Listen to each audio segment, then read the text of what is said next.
Magandang araw sa atin mga kalingap. Mga kalingap, Viancy nagsalita na ito tungkol sa kanyang saloobin. Pero bago po yan mga kalingap, kung bago pa lamang kayo sa channel ko baka naman po pwedeng pa-like and subscribe my channel para lagi po kayong updated sa aking videos. At kung pwede sana patapusin muna natin ang video na ito para alam natin ang nilalaman nito at huwag din po natin kalimutan mga kalingap na pakisuportahan ang ama ng kalingap na si Val Santos Matubang at Kalingap Rob Matubang pati na rin ang viewers na laging sumusuporta sa aking channel at reactioners maraming salamat po. Mga kalingap, Viancy sunod-sunod ang kanyang blessings mula ito sa kanyang sponsor.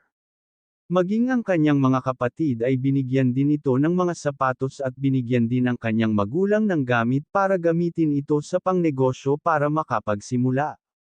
Kaya sabi ito ni Viancy ay magtinda daw ito kapag walang pasok para kahit papaano ay may kita sila dito. Mga kalingap, Viancy naglabas ng saloobin ito kay Kuya Rob dahil sa kanyang mga pinagdadaanan ngayon. Nagulat ito si Kuya Rob sa sinabi ni Viancy na hindi akalain ni Kuya Rob na meron pala siyang ganitong pinagdadaanan. Halos maluha-luha ito habang kinukwento niya ito kay Kuya Rob.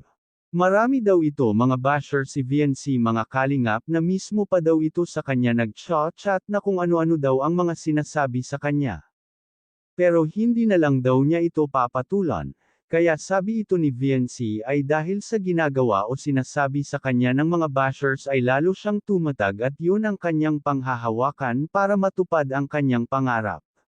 Kaya sabi ito ni Kuya Eds ay huwag na niyang pansinin ang mga bashers, basta importante daw ay laging andyan si Kuya Eds at ang Team Kalingap na laging susuporta kay Viancy.